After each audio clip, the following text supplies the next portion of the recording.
Puji Tuhan, selamat malam. Kembali kita bergabung di pembelajaran kita saat malam hari ini. Sebelum kita memulai, mari kita bersatu dalam doa. Kami bersyukur Tuhan untuk waktu yang Kau berikan buat kami, terlebih untuk hari yang Kau berikan buat kehidupan kami Tuhan, untuk kami terus menikmati anugerah-Mu, kami terus menikmati Tuhan Yesus kebaikan-Mu Tuhan. Oh Tuhan Yesus yang terus Engkau limpahkan buat kehidupan kami. Kami bersyukur dan bersyukur untuk damai sejahtera-Mu, sukacitamu boleh terus menjadi bagian kami. Kami juga mohon ampun selalu kepadamu Tuhan Yesus yang baik. Ampuni kami, ampuni salah dosa kami Tuhan. Dari setiap perkataan, pikiran, perbuatan kami Tuhan, ampuni kami.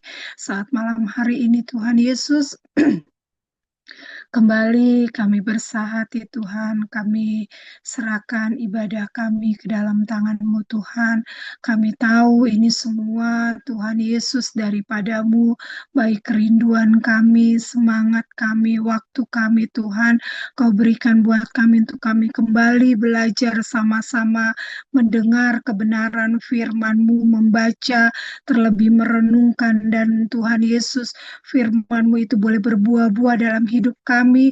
Kami tahu Tuhan Yesus Allah Roh Kudus yang mengerjakan itu semua dalam kehidupan kami. Terima kasih Tuhan, terima kasih. Kami serahkan ibadah Zoom kami saat malam hari ini Tuhan Yesus. Kami percaya Tuhan, Engkau saja yang menggerakkan hati umat-umat-Mu Tuhan, terutama jemaat persekutuan doa Injil untuk ikut ambil bagian Tuhan Yesus, baik secara online baik offline Tuhan. Biar kami sama-sama belajar bertumbuh Tuhan Yesus, sama-sama belajar untuk mendengar firman-Mu dan melakukannya Tuhan. Terima kasih Tuhan Yesus, terima kasih kami serahkan hamba-Mu juga Tuhan Yesus, pakai terus menjadi alat-Mu Tuhan, untuk Tuhan Yesus memperkatakan firman-Mu, biar apa yang sudah dia baca, oh Tuhan dengar, biarlah itu semua daripadamu. Terima kasih Tuhan, terima kasih. Kami menyerahkan pembelajaran kami saat malam hari ini, dan kami peralaskan doa ini hanya dalam nama Tuhan Yesus Kristus. Haleluya. Amin. Puji Tuhan, kita akan bahas malam hari ini Efesus 2 ayat 11 sampai 13 saya bacakan. Karena itu ingatlah bahwa dahulu kamu sebagai orang-orang bukan Yahudi menurut daging, yang disebut orang-orang tak bersunat oleh mereka yang menamakan dirinya sunat, yaitu sunat lahiriah yang dikerjakan oleh tangan manusia. Bahwa waktu itu kamu tanpa Kristus tidak termasuk kewargaan Israel dan tidak mendapat bagian dalam ketentuan-ketentuan yang dijanjikan, tanpa pengharapan dan tanpa Allah di dalam dunia. Tetapi sekarang di dalam Kristus Yesus, kamu yang dahulu jauh sudah menjadi dekat oleh darah Kristus. Puji Tuhan.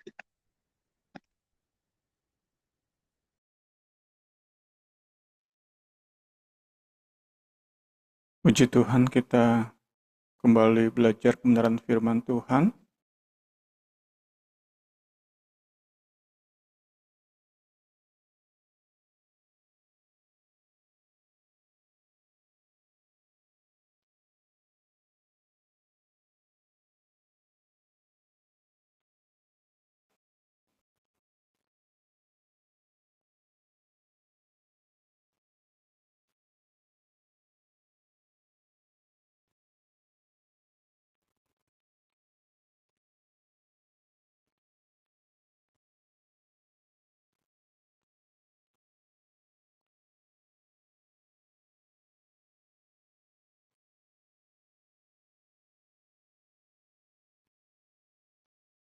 Kita lihat bahasan kita. Puji Tuhan.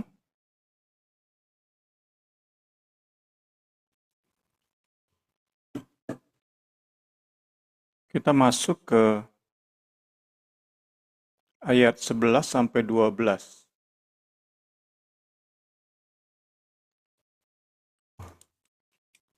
Karena kita coba sistem baru ini, mungkin bisa sambil Mama Rini cek. Keluar nggak Mak gambarnya Mak? Enggak keluar Bukunya. sama sekali, Pak. Bukunya belum keluar. Belum, belum ada.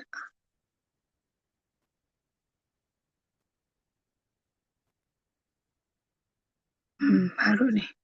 Ada. Iya baru. Ini Lagi kelihatan. loading. Iya udah. Oke. Bukunya kelihatan. Udah kelihatan. Oke, siap.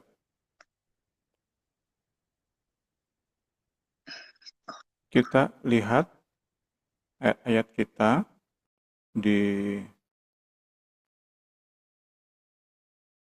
malam hari ini.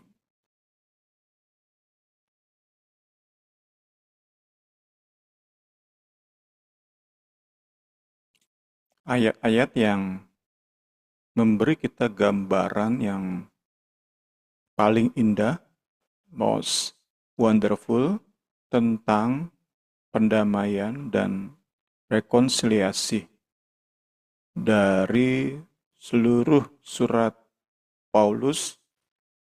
Paragraf inilah yang memberi gambaran paling indah tentang damai dan rekonsiliasi.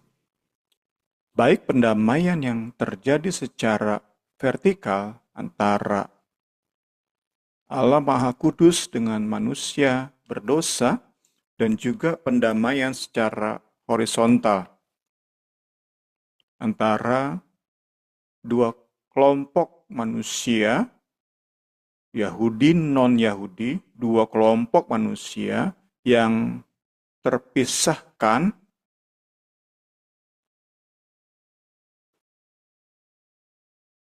oleh sebuah tembok yang tidak dapat diruntuhkan oleh siapapun.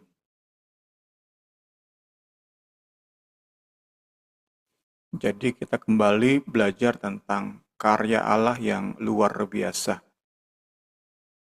Mendamaikan antara dirinya dengan manusia berdosa, mendamaikan antara dua kelompok manusia yang terpisahkan oleh tembok yang tidak dapat diruntuhkan oleh siapapun, hanya oleh karya Allah. Puji Tuhan, dua kelompok Yahudi non-Yahudi selalu bermusuhan abad ke abad, nggak bisa bekerja sama, nggak bisa berada di sebuah komunitas yang berkolaborasi, nggak mungkin, nggak ada kamusnya, non-Yahudi dan Yahudi itu bekerja sama, tetapi tembok itu dapat dihancurkan, dapat diruntuhkan oleh Allah. Kembali diingatkan terus dan terus pada fakta bahwa semua yang kita nikmati sekarang itu semata-mata inisiatif Allah. Kita lihat selanjutnya. Bicara tentang penyatuan dua kelompok yang dulunya tak mungkin bersatu ini, kita sudah belajar kemarin ayat 9 dan 10 dari 1 Efesus. Kita lihat ayat 9 dan 10.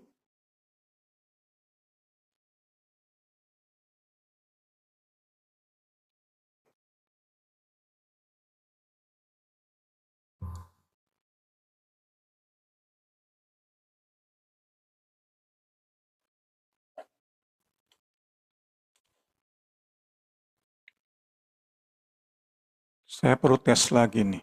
Lagi coba sistem baru. Keluar, Mak? Keluar? Iya, Pak. Keluar, Pak. Slide-nya keluar slide-nya. Iya. Bedah buku surat Efesus. Keluar PowerPoint-nya. Ini PowerPoint-nya enggak ya? Ini hanya bukunya aja. Oh, belum berarti. Coba lagi ya.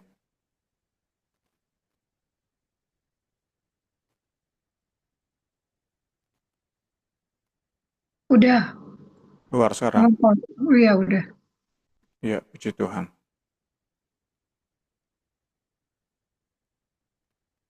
Kita lihat ayatnya 9 dan 10. Sebab ia telah menyatakan rahasia kehendaknya kepada kita sesuai dengan rencana kerelaannya, yaitu rencana kerelaan yang dari semula telah ditetapkannya di dalam Kristus sebagai persiapan kegenapan waktu untuk mempersatukan di dalam Kristus sebagai kepala segala sesuatu, baik yang di surga maupun yang di bumi. Kita sudah belajar minggu lalu tentang kebenaran ini,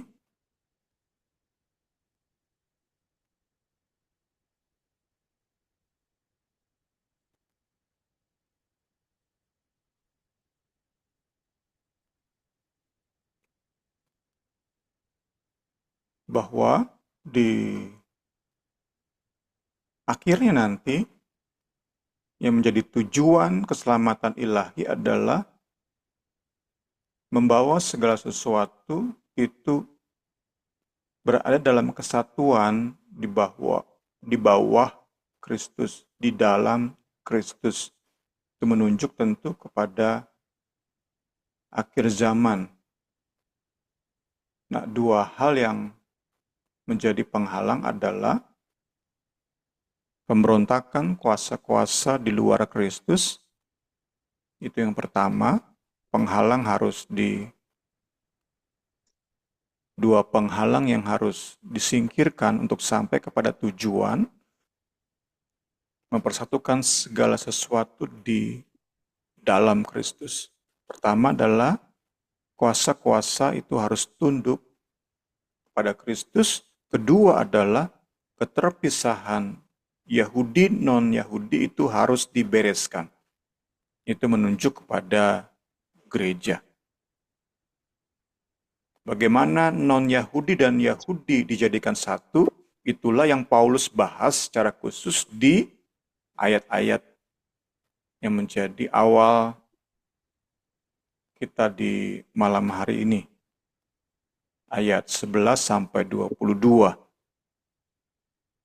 Sebagai pendahuluan, sebelum kita melihat ayat per ayat, malam hari ini ayat 11 sampai 13. Puji Tuhan. Nah, untuk sampai kepada kondisi di mana segala sesuatu itu berada di dalam kekuasaan Kristus, maka ada dua hal. Yang nomor dua adalah keterpisahan Yahudi dan non-Yahudi harus disingkirkan supaya mereka bisa menjadi satu. Dan kita tahu bersama, bentuknya adalah gereja. Kesatuan yang menghasilkan sebuah komunitas baru, yaitu gereja. Karena itu nggak heran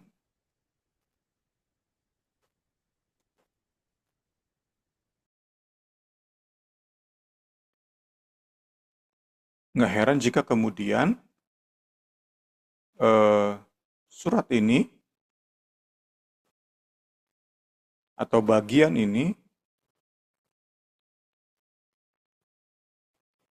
menjadi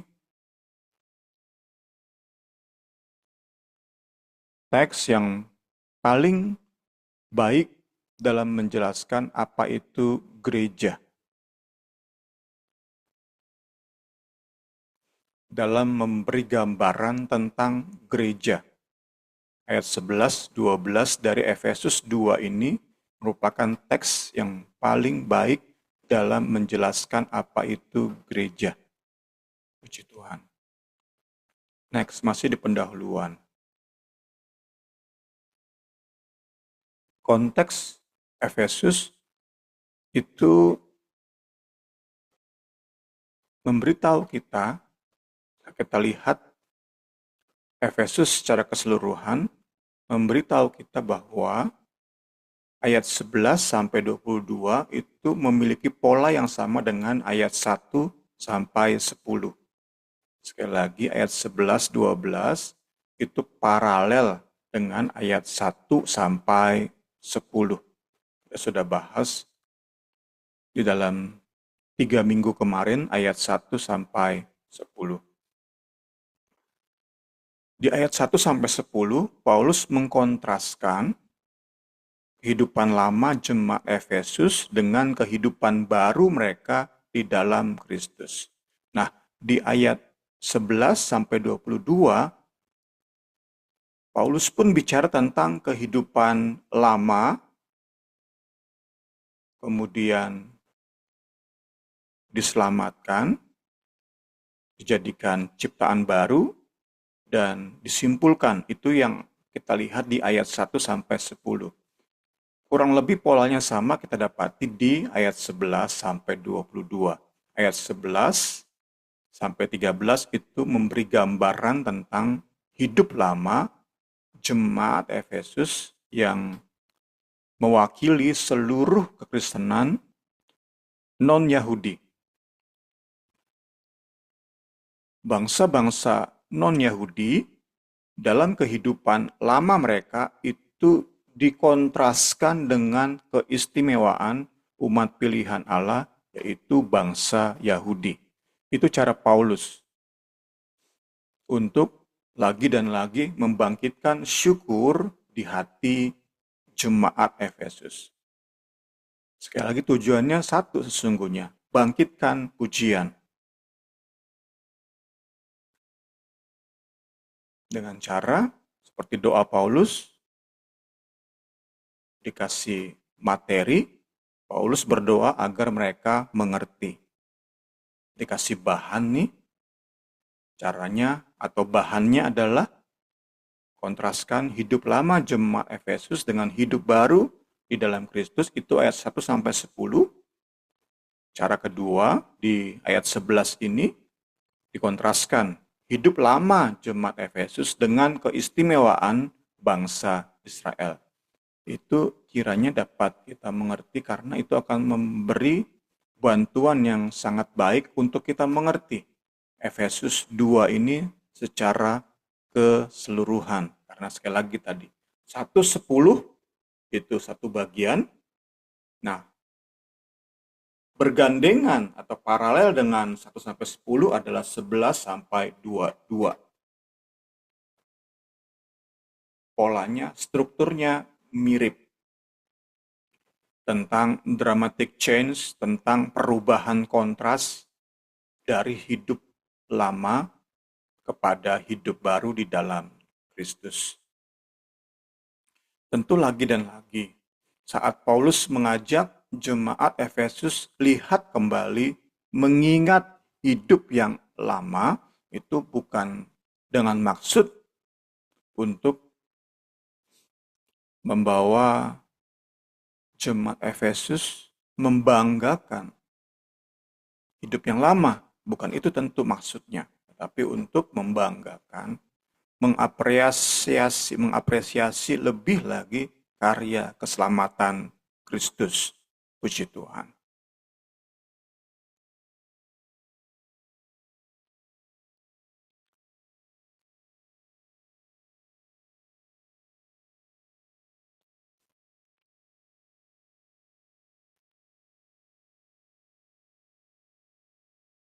Di bagian ini juga Paulus mengutip perjanjian lama. Dengan demikian atau dengan cara ini, dengan mengutip perjanjian lama, Paulus itu sedang menggarisbawahi bahwa keselamatan yang diterima oleh bangsa-bangsa Yahudi itu nggak bisa dipisahkan dengan janji keselamatan bagi bangsa Yahudi. Nggak bisa dipisahkan. Namun di sisi lain, bukan berarti keselamatan yang diterima oleh bangsa-bangsa non-Yahudi itu kelanjutan secara lahiriah atau manusiawi dari keberadaan bangsa Israel. Karena jika itu merupakan kelanjutan lahiriah atau manusiawi, maka seharusnya bangsa Israel dengan sendirinya diselamatkan. Nggak perlu ada iman kepada Kristus, nggak perlu ada baptisan di dalam Yesus Kristus, nggak perlu menjadi ciptaan baru di dalam Kristus. Jadi sekali lagi, meski nggak terpisah dari kenyataan bahwa Allah Israel itu menubuatkan keselamatan bagi seluruh bangsa lewat bangsa Israel, tetapi di sisi lain harus diingat bahwa keberadaan Israel itu sendiri tidak dengan sendirinya melahirkan sebuah komunitas yang adalah gereja. Enggak, tentu kita tahu bersama. Kita pahami dulu kebenaran ini bukan dengan sendirinya. Kemudian dengan bergabung kepada agama Yahudi, maka ada gereja. Enggak. Tuhan Yesus di Kalvari ciptakan sebuah entitas baru, sebuah community yang baru. Meski tadi hadirnya sebuah entitas yang baru ini nggak bisa dipisahkan dari janji keselamatan bagi bangsa Israel.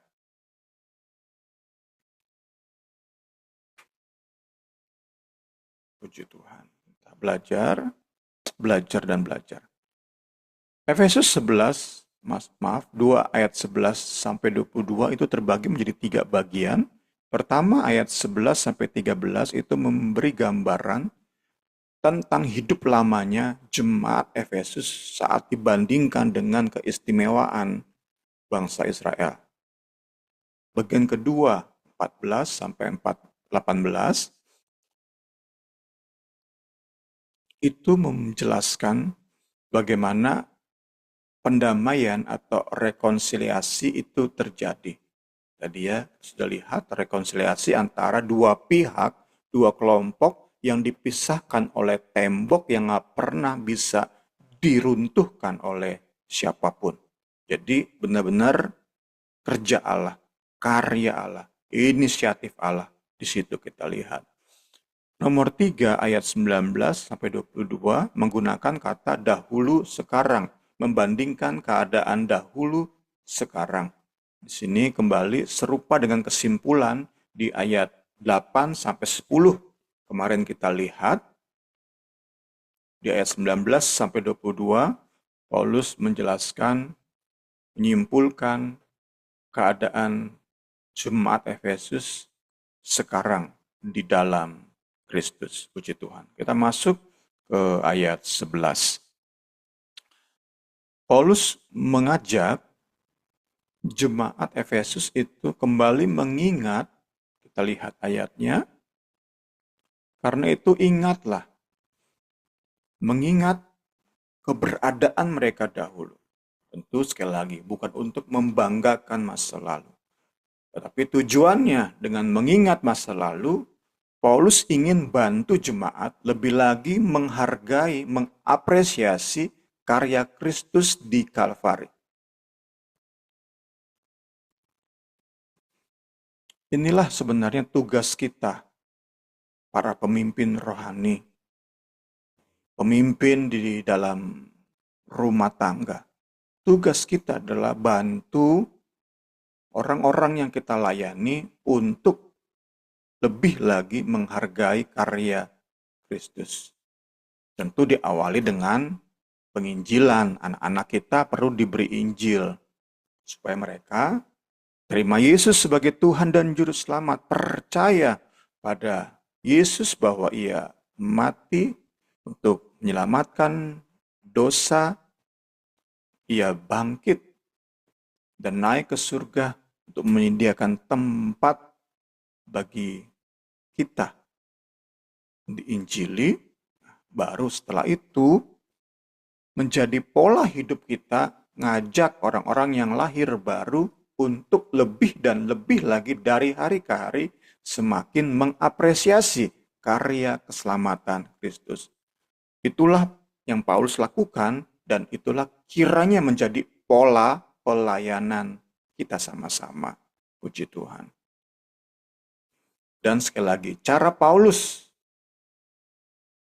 membangkitkan apresiasi terhadap Kalvari adalah dengan mengajak jemaat ingat masa lalu mereka, kondisi mereka jika dibandingkan dengan keistimewaan bangsa Yahudi. Istilah yang digunakan oleh Paulus di sini adalah bangsa non-Yahudi itu, kita lihat sama-sama ayat 11, sebagai orang-orang bukan Yahudi menurut daging. Itu istilah pertama. Istilah kedua adalah orang-orang tidak bersunat. Ada dua istilah.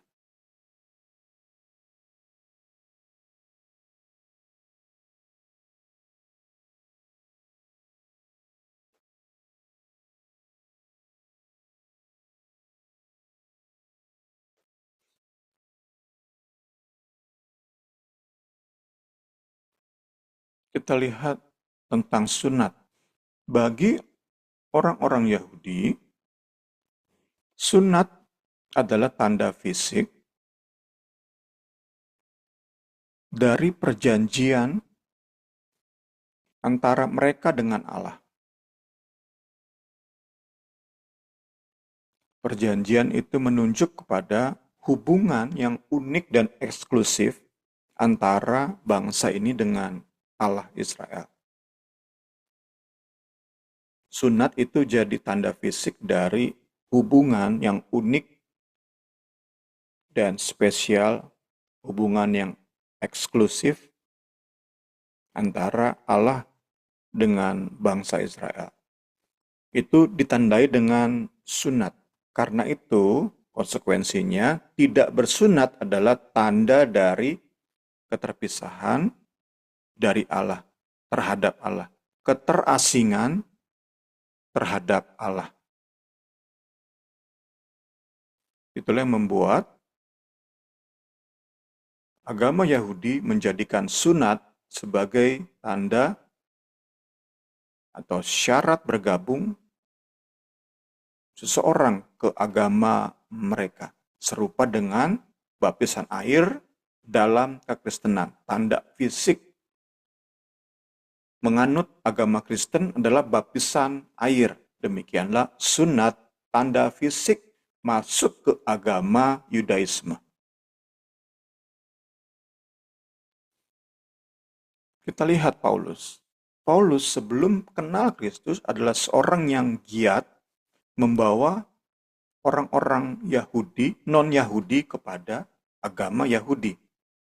Dan karena itu Paulus adalah seorang yang giat menyunatkan orang menjadi proselit istilahnya. Kalau dalam agama Muslim, mualaf. Proselit itu dari agama non-Yudaisme menjadi Yudaisme. Tanda fisiknya adalah sunat. Paulus dulu sebelum kenal Kristus adalah seorang penyunat yang giat. Sejak mengenal Kristus, pemahaman Paulus terhadap sunat itu berubah. Paulus nggak melihat sunat itu relevan terhadap keagamaan yang sejati.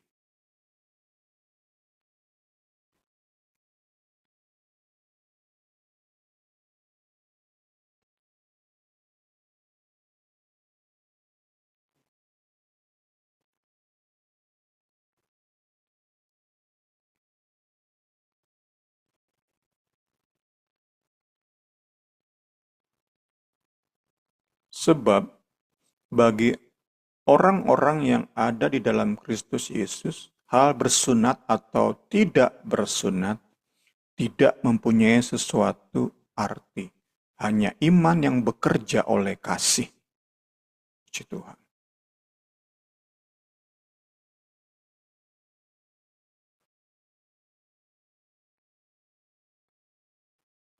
Kita lihat, sejak terima Yesus, si penggiat sunat ini, Rasul Paulus, udah nggak menganggap sunat itu sesuatu yang berarti. Di ayat kita ini, Efesus 2 ayat 11, Paulus melihat sunat itu sebagai sesuatu yang nggak lebih dari hasil karya manusia.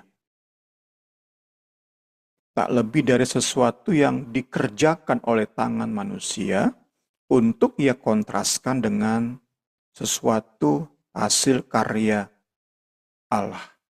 Puji Tuhan, puji Tuhan.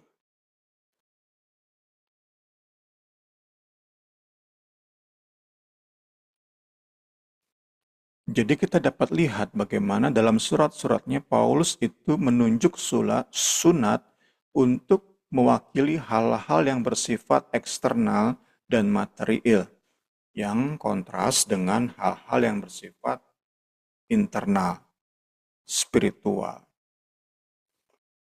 Sunat itu mewakili semangat mengutamakan perkara-perkara jasmani, perkara-perkara yang terlihat oleh mata. Tentu ini menunjuk kepada semua disiplin rohani, semua ritual keagamaan, ritual dalam kekristenan, itu diwakili oleh sunat. Sesuatu yang terlihat oleh mata.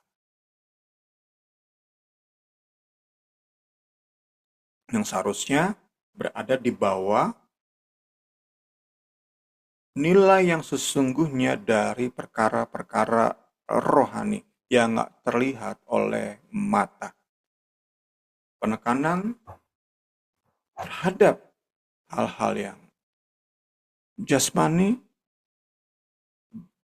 mengatasi hal-hal yang rohani itu bahaya banget. Paulus tunjuk sebagai semangat mengutamakan sunat. Dan itu kembali saya nggak pernah bosan ulang-ulang semangat menyepelekan Kalvari. Semangat mengutamakan sunat, semangat mengutamakan perkara-perkara eksternal, ritual-ritual agamawi, disiplin-disiplin rohani. Itu semua harus dinomor sekiankan. Yang utama adalah karya Yesus di Kalvari. Puji Tuhan.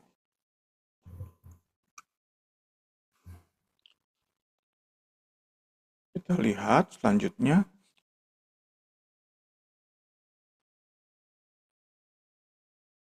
Di dalam Kristus, sunat yang sejati dilakukan.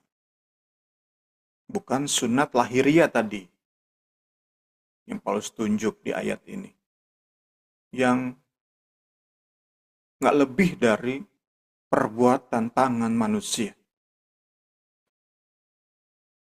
Kita menunjuk pada usaha-usaha kita nih. Sehebat apapun kita berusaha berbuat baik, berusaha mengasihi sesama, berusaha punya jam-jam doa, berusaha berbuat amal, dan lain-lain sebagainya, itu kan usaha-usaha kita, perbuatan tangan manusia. Itu harus berada di bawah kontrol yang lebih tinggi tadi. Hal-hal yang bersifat rohani. Itu yang harus lebih diutamakan. Sedangkan tentang hal-hal lahiriah tadi, perbuatan tangan manusia tadi itu harus berada di bawah. Kita yang biasa punya disiplin rohani, doa pagi, itu harus hati-hati saat menilai orang yang misalnya berdoanya nggak punya disiplin yang seketat itu. Kita harus berhati-hati. Jangan sampai kebiasaan disiplin kita untuk berdoa pagi, bersaat teduh pagi, itu justru menjebak kita ke dalam semangat legalisme, semangat mengutamakan perkara-perkara hasil tangan manusia. Atau ada orang yang doanya di malam hari.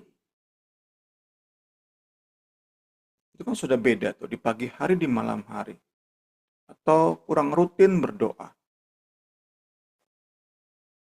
Mungkin hanya dalam 3 kali dalam seminggu, tetapi mereka bisa punya waktu-waktu yang menggantikan saat teduh itu, tetap bisa menjaga keintiman dengan Tuhan. Hal-hal yang tadi bersifat rohani harus lebih tinggi. Nah, itu kan udah dapat kita. Kita nggak bisa langsung menghakimi orang yang hanya 3 kali seminggu punya jam doa, tetapi dia mungkin dengar khotbah, baca buku rohani. Nah, ini yang kita perlu pahami. Bervariasinya disiplin rohani kita. Bervariasinya ritual agamawi kita. Ritual kekristenan kita. Itu bervariasi. Jangan sampai itu menjadi bahan untuk saling menyerang, saling menghakimi. Itu harus berada di bawah. Di atas itu hubungan intim kita dengan Tuhan. Kasih pada sesama. Itu perlu di atas. Kiranya kita bisa mengerti di awal ini. Sunat itu mewakili perbuatan tangan manusia. Dan itu tentu akan memisahkan. Itu seperti di dalam gereja kembali membangun tembok. Tadi ya, tembok yang sudah berada berabad-abad yang nggak bisa dihancurkan oleh siapapun tadi, dihancurkan oleh Kristus. Sehingga Yahudi, non-Yahudi bisa bersatu. Sunat dan nggak sunat bisa bersatu. Ada orang-orang di dalam gereja berdasarkan ritual agamawi bangun kembali tembok itu. Sehingga dalam gereja ada perpecahan. Hanya karena beda jam doa. Hanya karena berbeda disiplin rohaninya. Itu kan absurd ya. Itu ironi tingkat tinggi. Kalvari sudah menghancurkan tembok pemisah. Bangun tembok lagi hanya berdasarkan perbedaan jam doa. Itu menyedihkan sekali. Itu ironi tingkat tinggi. Kita nggak mau masuk kepada jebakan semacam itu. Dijauhkan khususnya dari persekutuan doa Injil, masuk ke jebakan semacam itu. Karena itulah perlu kita belajar dalam ketergantungan pada Roh Kudus. Sekali lagi, 11-22 Efesus 2 itu merupakan gambaran indah banget terhadap apa yang namanya gereja. Saat kita mau mengerti makna gereja, ayat-ayat ini memberi kita gambaran deskripsi yang jelas dan marvelous, indah. Segala hormat, kemuliaan bagi Yesus. Di dalam Kristus, sunat sejati itu terjadi. Sunat rohani yang di atas ini, bukan sunat ritual agamawi yang buatan tangan manusia. Di dalam Kristus, di Kalvari, sunat yang sejati itu terjadi. Kita lihat gambarannya atau nubuatnya di PL dan penggenapannya di PB. Puji Tuhan.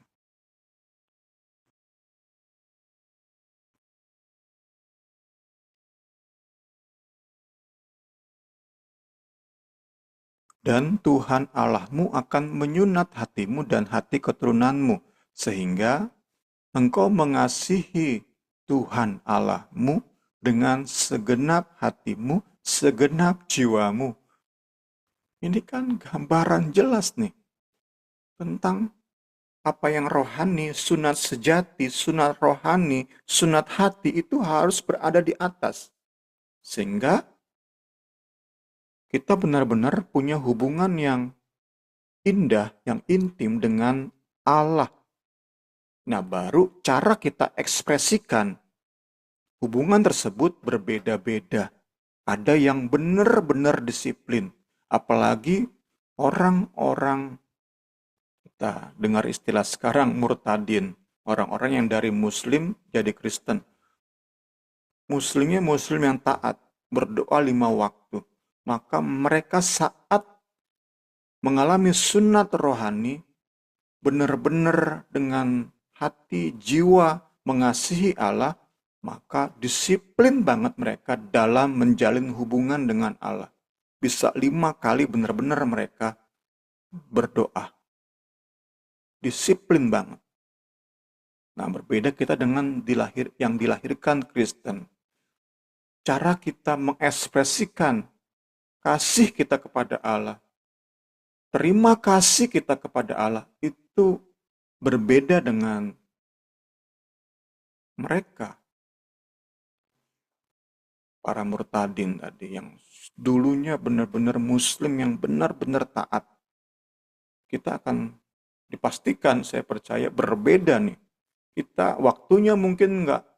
Yang jelas kita nggak punya kebiasaan untuk 5 waktu. Tapi bukan berarti saat kita jam doanya itu nggak disiplin, itu berarti kita kurang kasih kepada Allah. Belum tentu kan? Tentu yang diselidiki adalah hatinya. Bukan melihat rutinitas doanya. Nah, itu yang terus dan terus kita belajar. Puji Tuhan. Satu lagi di Perjanjian Baru. Di dalam Dia, dalam Kristus, kamu telah disunat, bukan dengan sunat yang hasil perbuatan manusia.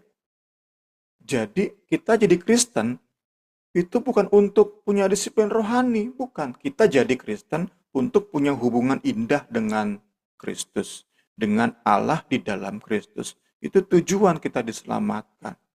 Bukan untuk disiplin beribadah, disiplin melayani. Bukan. Disiplin ibadah, disiplin melayani itu hasil dari hubungan indah dengan Allah di dalam Kristus. Puji Tuhan. Kita masuk ke ayat 12. Sudah panjang kita di ayat ini. Saya akan percepat. Di ayat 12 dan 13 kita akan lebih cepat. Puji Tuhan. Ayat 12, Paulus mendaftarkan 5 kondisi buruk atau keburukan bangsa non-Yahudi jika dibandingkan dengan bangsa Yahudi.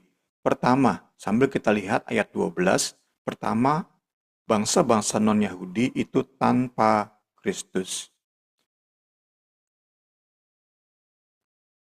Yang Paulus maksud di sini adalah bangsa-bangsa non-Yahudi itu tanpa Mesias, tanpa janji hadirnya Mesias. Sedangkan bangsa Yahudi itu memiliki janji Mesias. Kita mau melihat seseorang yang punya janji datangnya Mesias. Tentu orang Yahudi. Orang tersebut adalah Simeon. Adalah di Yerusalem seorang bernama Simeon. Ia seorang yang benar dan saleh, yang menantikan penghiburan bagi Israel. Itu menunjuk pada janji datangnya Mesias, datangnya Kristus. Nah, bangsa-bangsa non-Yahudi nggak punya janji ini. Hanya bangsa Yahudi yang punya janji ini. Puji Tuhan.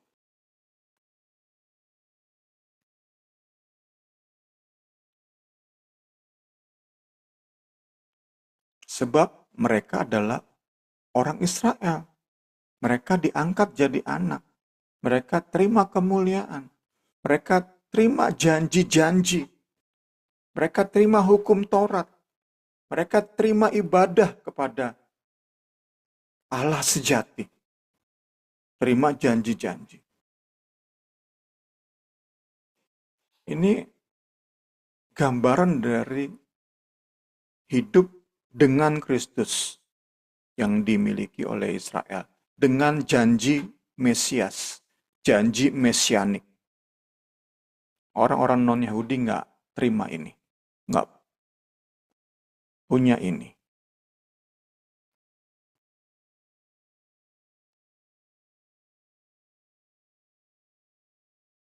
Selanjutnya, tadi pertama mereka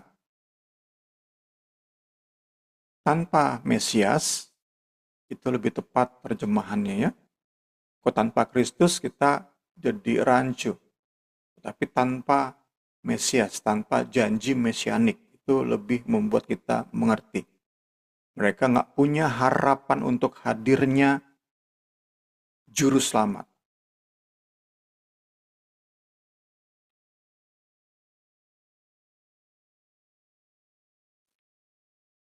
Semua orang di luar bangsa Israel nggak memiliki pengharapan semacam ini.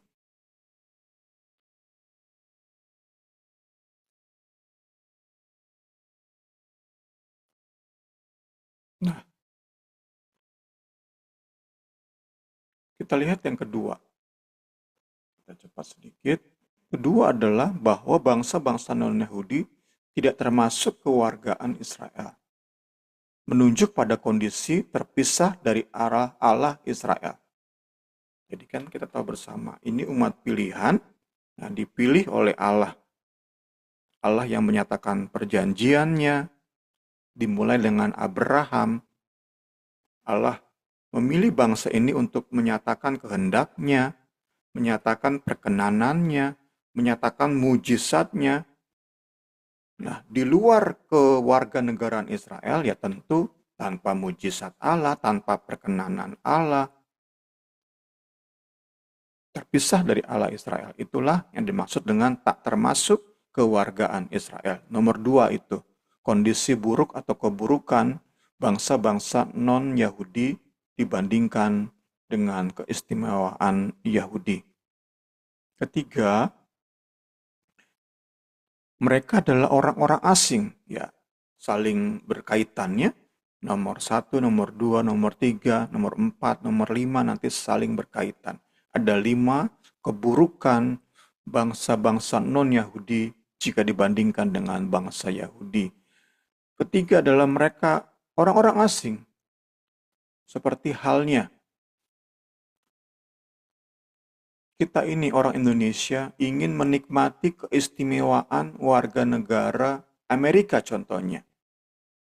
Ya saat kita masuk ke negara itu, ya kita sebagai orang asing nggak terima berbagai keuntungan yang dimiliki oleh warga negara Amerika Serikat.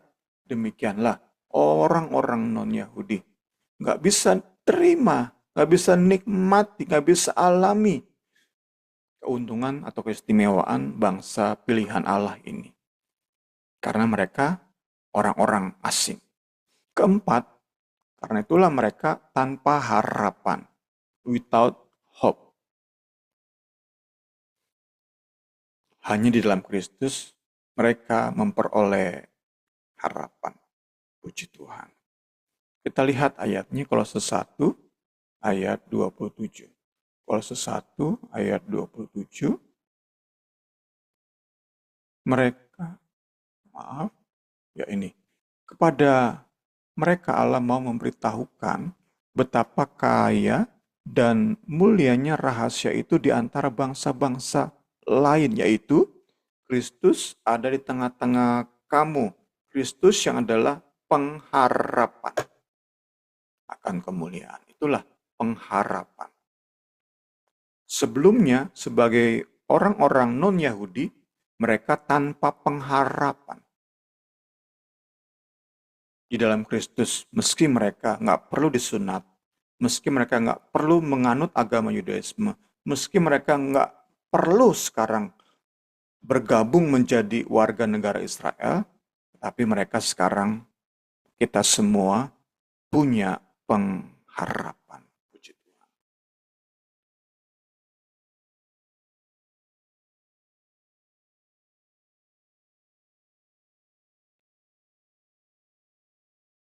Terakhir nomor 5, mereka tanpa Allah di dunia.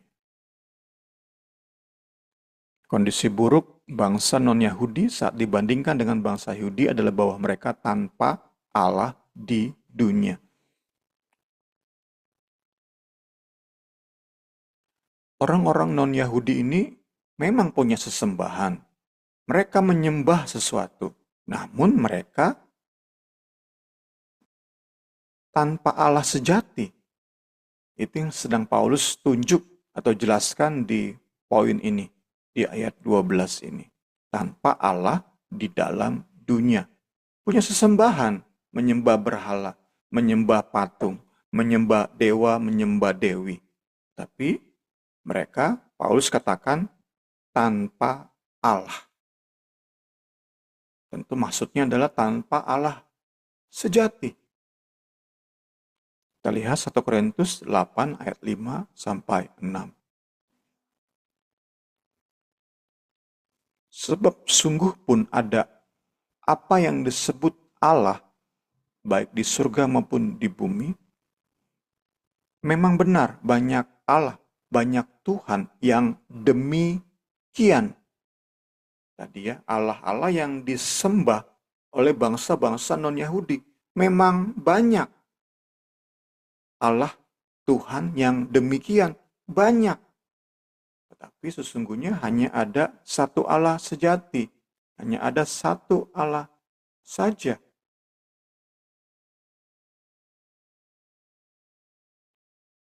Yaitu Bapa yang daripadanya berasal segala sesuatu dan yang untuk Dia kita hidup. Hanya satu Tuhan, yaitu Yesus Kristus, yang olehnya segala sesuatu dijadikan dan yang karena Dia kita hidup. Untuk Dia kita hidup, karena Dia kita hidup. Jadi di luar Allah sejati, hanya ada kematian.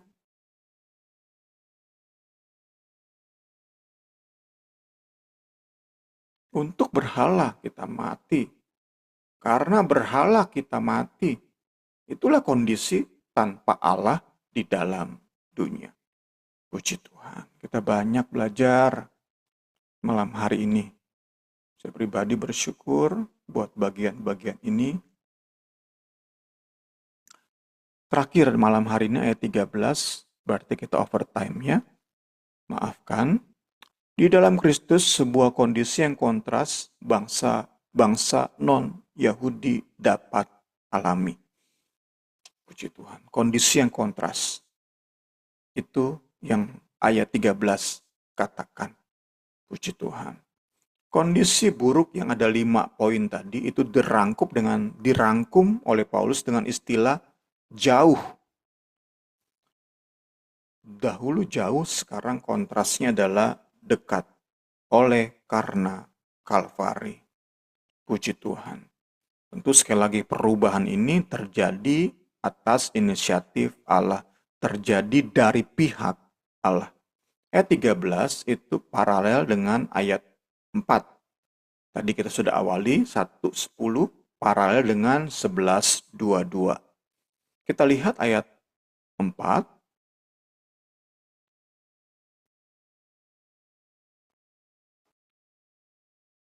Tetapi Allah yang kaya dengan rahmat dan oleh kasih-Nya yang besar yang dilimpahkannya kepada kita. Nah, kontras antara hidup sebagai orang-orang non-Yahudi dan hidup setelah lahir baru dalam Kristus, kontrasnya ini terjadi karena Allah, tetapi Allah. Itu kata kunci yang memberkati saya. Frase tetapi Allah itu menunjuk pada inisiatif Allah. Tetapi Allah, bukan tetapi kita. Tetapi kita nih yang menyadari kondisi bahwa kita ini mati dalam dosa, bahwa kita ini tanpa harapan, bahwa kita ini kondisinya buruk banget jika dibandingkan dengan bangsa Yahudi. Bukan. Jadi bukan karena kita, bukan karena kita sadar bahwa kondisi kita buruk. Bukan. Tapi karena Allah yang berinisiatif. Karena itu frase tetapi Allah itu indah banget saat kita bisa dalami dan dalami. Kita diselamatkan bukan karena tetapi kita menyadari kondisi kita yang lama itu begitu buruk sehingga kita mau bertobat. Enggak. Tetapi Allah yang menyatakan rahmatnya dan kita responi dengan iman. Itulah yang terjadi. Inisiatif dari Allah. Bukan karena kita lebih dulu sadar nih kondisi kita buruk. Enggak sama sekali. Bukan itu konsep kekristenan. Itu konsep agama lain. Sadar kondisi buruk, karena itu kita cari Allah. Enggak, kekristenan enggak seperti itu.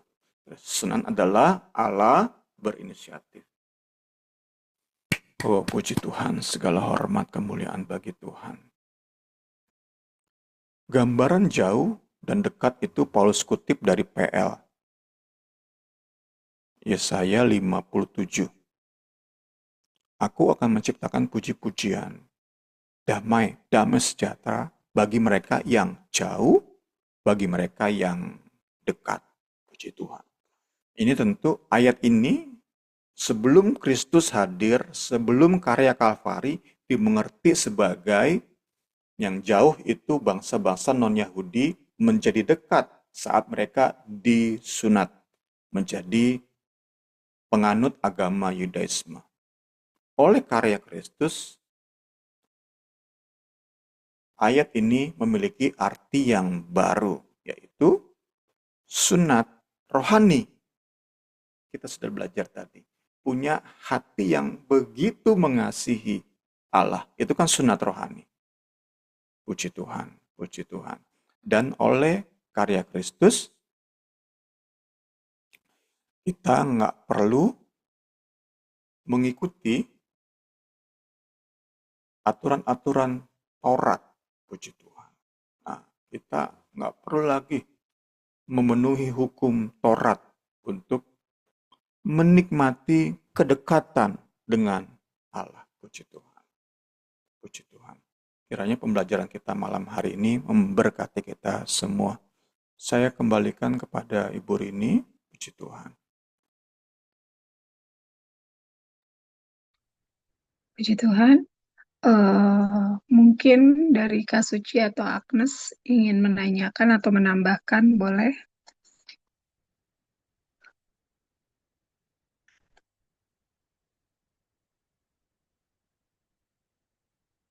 Tidak ada nih.